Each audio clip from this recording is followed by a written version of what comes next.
Bit of a different one today. It's the Blackview Hero 10. It is a flippable device, but one that's going to come in a little bit less than your typical Galaxy Flip 5. If you get it through AliExpress, which, depending on what country you're taking your chances there, $400, which is actually quite affordable.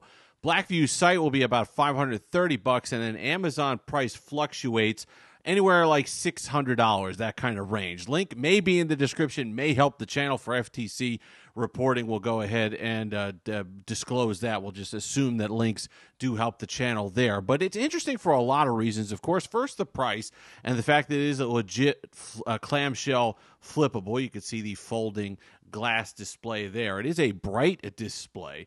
Let's talk about the build, because that's what's going to get the most attention. When you're cutting corners to get to a certain price point, there's only so many corners you could cut before a foldable device is going to have issues. Like other devices, you can put a plastic hinge on there, you can put a plastic back on there, you could do stuff with the specs or whatever to get a phone to a certain price range, but there's only so many corners you can cut with a build on a foldable then before the wheels fall off the bus. The aluminum alloy or whatever they used here on the hinge feels okay. It's not bad. It makes kind of a hollowish noise when you close it. There's been occasions where it feels like a squeaky wheel, almost like on a wagon. Sometimes when you close it, it's got a little bit of a wobble to it, but it's held up. I've had it for over a month, multiple flips back and forth, carried this out with me without a case. Case does come in the box, but I've carried it without a case. This Sakura Purple is a very nice color. I like the design, but I've had it out and about, and it's held up. Will it hold up for multiple years? I don't know, but so far, so good on something like this. And as we learned with the Moto Razr Plus hinge, it doesn't have to be the tightest tolerances in the world in order to last on a flippable device. Sometimes the looser tolerances are better, because we see with the Samsung devices, yes, they have those tighter hinges. They feel really nice, but if you get some dust or dirt in there, it could gum up the works a lot easier than something like this. Now, do I trust it? I don't know. It's a wait-and-see type thing. But it is interesting that we're getting these flippables and clamshells down to a certain price point. Running a G99, 12 gigs of RAM, by the way, which is impressive. It actually keeps it running quite smooth despite the firmly budget, or at least mid-tier budget, processor in the G99. G99, of course, limits you to 4G. It's okay. Performance is adequate. You're gonna bust through Android 13 and Doki OS 4, which I get a little giggle every time I say Doki, but that's the OS that it's running. We'll talk about that in a moment, but performance is good. I don't really worry about today with the G99. I've reviewed it on I don't know how many devices at this point. It's really going to be forward with the G99 that you're going to run into problems. 12 gigs of RAM should help kind of with the inevitable decline on there. It should be able to weather the storm a little bit better, since it's caching up stuff. You're not going to be starting apps back and forth as many times as you would on like 4 gigs of RAM or even 6 gigs of RAM. So that's definitely going to help.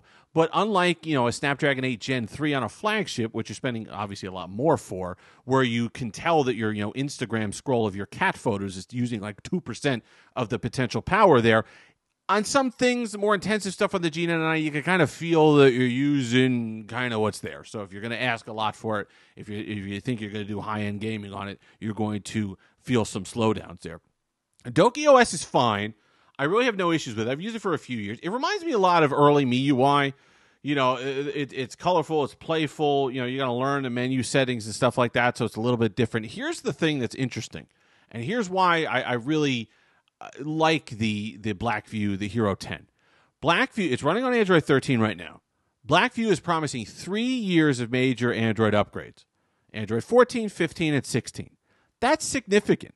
Number one, because you don't really see that from overseas manufacturers. You don't get that kind of support in writing, especially for these budget devices. And two, it is the fact that it is a budget device. You're talking about a $400 or $500 phone that's getting that kind of support from a smaller company. That's really good to see. So that kind of gives you some comment. Now, whether the G99 is able to handle that, what Android 14, 15, 16 is going to look like on this, I don't know. But I like having that kind of commitment there in writing, and I wish more companies, even smaller companies, would go ahead and do that. You can see the hinge is actually pretty decent in several positions here. It actually is able to hold up quite well. Let's talk about the display. 6.9-inch display, a gorgeous display. Really nice. 1080p, but it is a vibrant OLED. Really no issues there. It is a saturated, really bright display. You can see it on camera. The camera almost can't handle it. It blows it out. Really saturated, really bright, almost comically saturated. So if you're somebody that doesn't like that, you're not going to like this phone. But just overall, a gorgeous display. I think display is the highlight of this device by far, and it really is something that you rarely will see on a device in this price range. 4,000 milliamp hour battery, 45 watt wired charging. The 4,000 milliamp hour battery is nice size for a clamshell. It's going to get you for about 5.5, 6 hours if you're careful. Hours of screen on time. That's something, kind of on par for a clamshell, especially in this price range, so I wouldn't worry too much about that. We talked about the display, cover display. Nice OLED as well. Really good. It's smallish at like 1.19 inches, something like that, or 1.2 inches. So you're going to have to deal with that. So it's not going to be a display that you type on. But you can see you can run you get your steps, you get your weather, you can have camera controls here, you get to control your music, you get your notifications here if I swipe left. So it's just a lot there. It's responsive, it's nice, it's crisp, it's clear. Really like the outer display on there. So it's akin to something like kind of the earlier flips where, yes, you're only using it for notifications, but it does that well. And again, you're paying $400 or $500 depending on where you're getting this phone from. We're going to throw up some camera samples. Is what it is. Not too bad. Blows out images. 108 megapixel main sensor. Does the job. The ultra wide, not so much. Gets a little soft, but overall, pretty impressed with the main sensor camera. That's the other thing. It's not the largest sensor in the world either. I forget the exact measurement, but it's not overly large. The one thing I've liked about these budget devices or overseas kind of mid-range devices is they are putting at least one decent lens on the phone. So it's not, it's not where you got these like 4 garbage lenses back in the day and it's just, it's a quad camera setup. Well, it's like, great, they're all unusable.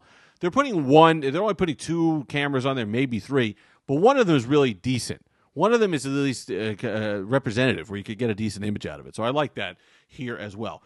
Overall, it's nice. You get the color matched aluminum on here.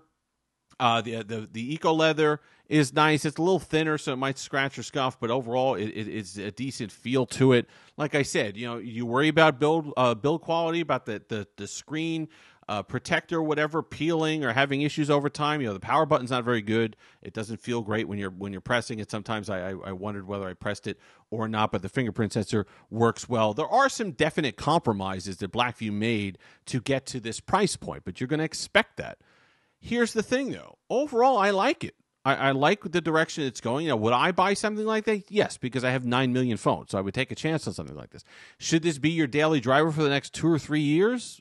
That's a bigger question mark, but I do like that the marketplace is at least coming down to the point where they could put out a good, solid product for $400 or $500 that has kind of the style of a Flip 5 or something like that. So you get kind of these form factors that are interesting. There's the smaller footprint, the compact form factor, the style. There's something to be said there.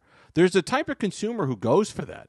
And if you're somebody like that and you're comfortable with it overseas, T-Mobile, stuff like that here in the United States is going to work just fine. But overseas, you're going to have more choices. This might be something you look at. If you don't like the Moto Razr, the $500 one, the one from last year, this might be one that you take a look at for $400. If you can get an acceptable price on it, if you get it on a sale in the 300s, and you've been looking to, kind of try out a foldable and you like the clamshell, you could do worse. There's support on paper that they say they're going to do. Gorgeous display, decent enough hinge, decent enough camera. There's a lot to like here. I gave it a 7 out of 10 in Android Police. I stand by that. And it's only because of the question marks in the future about how it's going to hold up. But if Blackview could put out 2 and 3 years of these and these ones hold up fine, that's going to be interesting. It's going to be interesting to have another category of phone and to see these flippables kind of start to inhabit the mid-range a little bit more than they do right now. If you've made it this far, like, comment, subscribe, all that fun stuff. Until next time, have that Steve-licious day.